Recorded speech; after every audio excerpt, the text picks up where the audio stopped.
kayak ngebully akun-akun yang nyinggung hati kita, yang bikin mental health kita terganggu, yang bikin proses self healing kita jadi terhambat. Itu harus dihajar semua emang akun-akun seperti itu.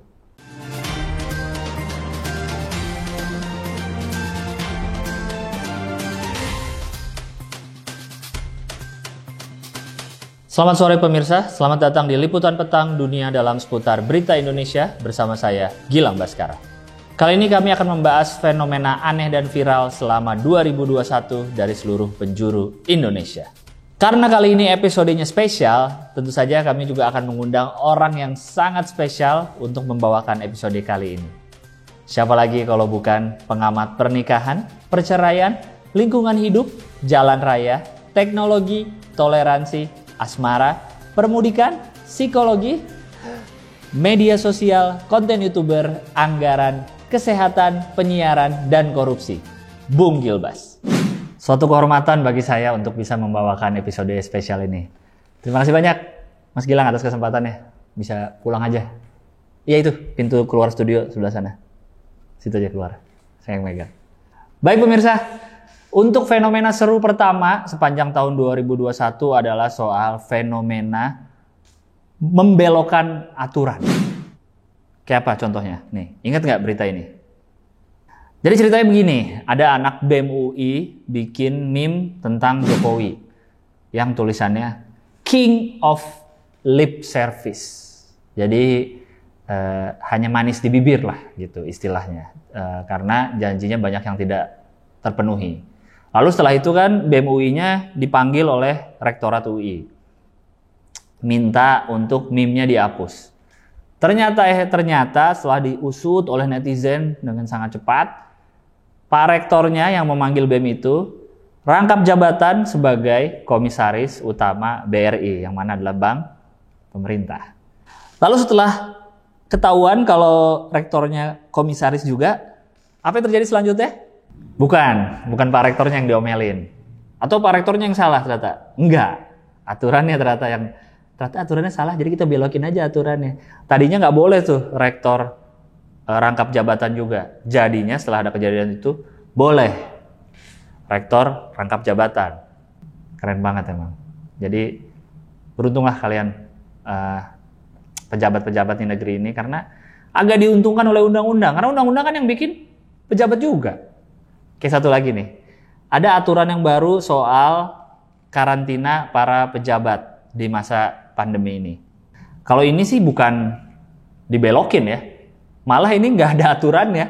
Jadi nggak ada tuh aturan untuk pejabat karantina setelah perjalanan dari luar negeri.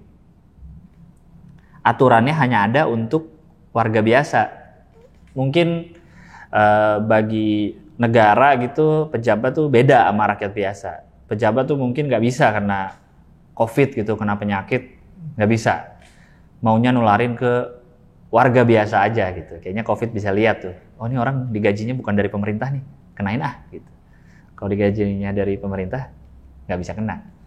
Fenomena ini menunjukkan kalau negara kita tuh emang baik banget, sesuai emang Indonesia tuh kan katanya dikenal dengan orangnya ramah-ramah gitu kan. Cocok memang negara ini seperti itu. Maka dulu orang tua kita kan juga selalu bilang, guru kita juga selalu bilang, nggak usah takut salah. Iklan juga ada tuh, berani kotor itu baik.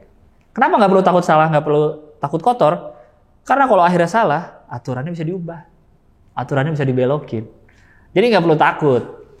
Jadi kalau misalkan nanti kedepannya mau korupsi gitu, siapa tahu ini kan korupsi udah sering banget ya di Indonesia dari dulu, dari zaman Orde Baru masalah korupsi. Kayaknya lama-lama negara ini pusing, terus biar korupsi berkurang, udah ada KPK juga korupsi tetap banyak. Gimana cara korupsi berkurang ya? Ya udah ubah aja aturannya. Jadi korupsi itu nggak apa-apa gitu. Jadi udah nggak akan ada koruptor yang diadili, orang nggak apa-apa korupsi. Bener nggak? Terus saya kasih ide tuh buat pemerintah bikin undang-undang tuh, bagus. Jadi pesan moral yang bisa kita ambil dari kejadian tadi adalah seperti tadi kata orang tua kita, tidak boleh takut salah kalau kita pejabat atau kalau kita berkuasa. Atau kalau kita punya duit, karena bisa kabur tuh, nggak usah karantina. Ya.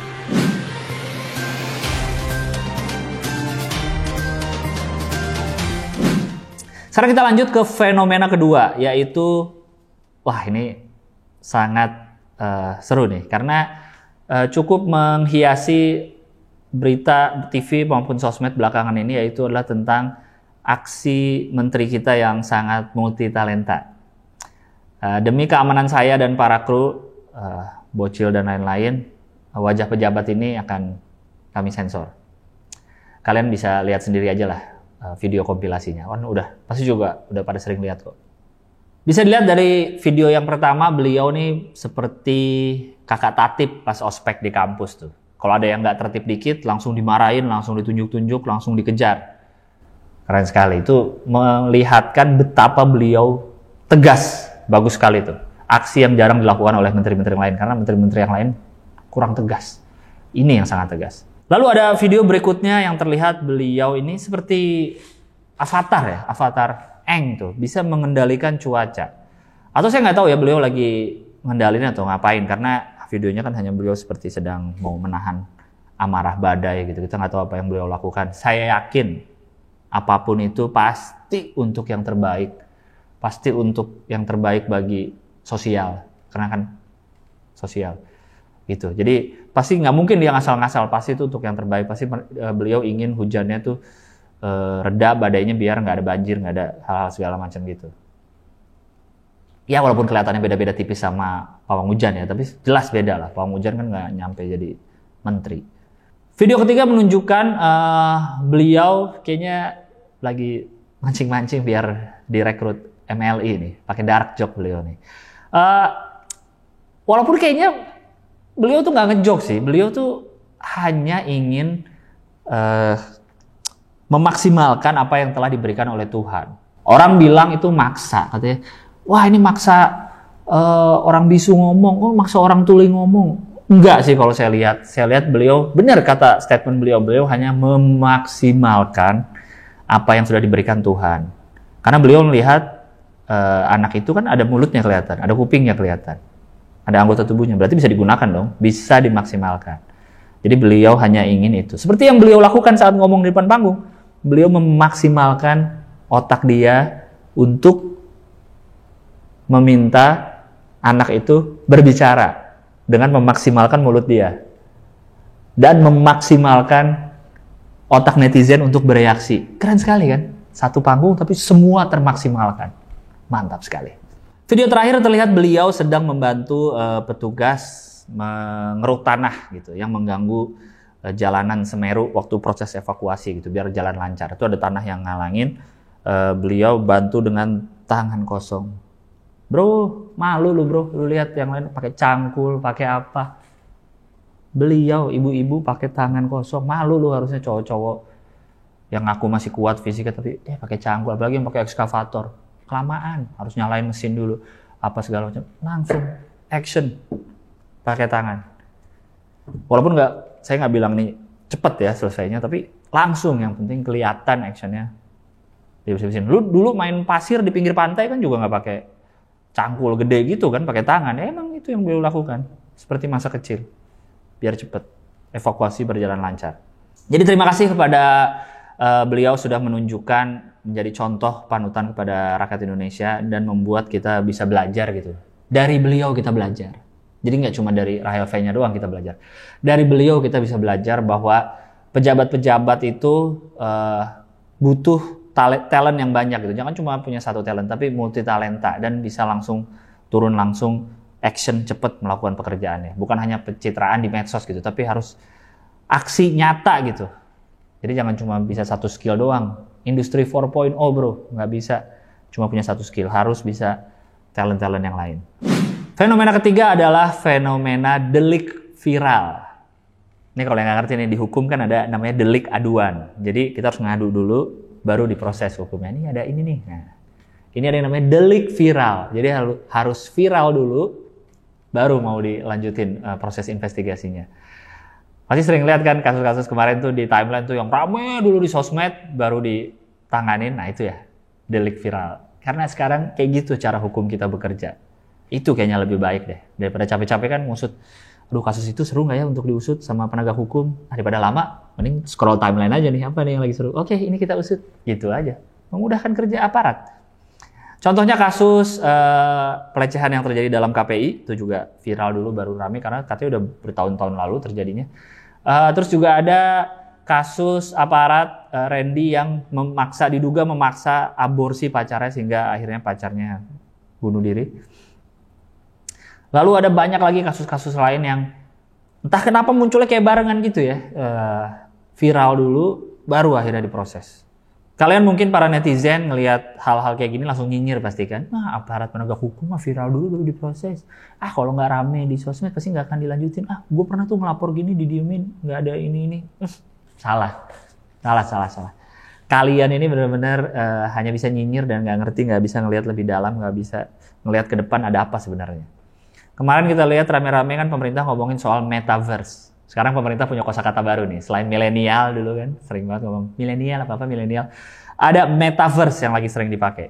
Ini membuktikan kalau pemerintah kita siap ke era metaverse. Metaverse itu apa? Dunia digital. Kasus-kasus itu rame setelah diramaikan di sosmed. Sosmed itu apa? Digital. Berarti seperti itulah metaverse. Kasusnya sudah masuk ke dunia digital, baru rame. Sudah siap kita dengan metaverse. Yang selalu bilang kalau negara kita ketinggalan zaman, apa-apa harus fotokopi, apa-apa IKTP udah depannya I masih fotokopi. Nggak sadar aja. Kalau dalam segi hukum, kita udah duluan dari negara-negara lain. Udah digitalisasi hukum lewat delik viral. Kalau negara lain harus bawa berkas gitu, Pak saya mau lapor ini gini Pak, saya mau lapor tolong berkas-berkas. Nggak ada. Kita hanya perlu viral. Mantap sekali.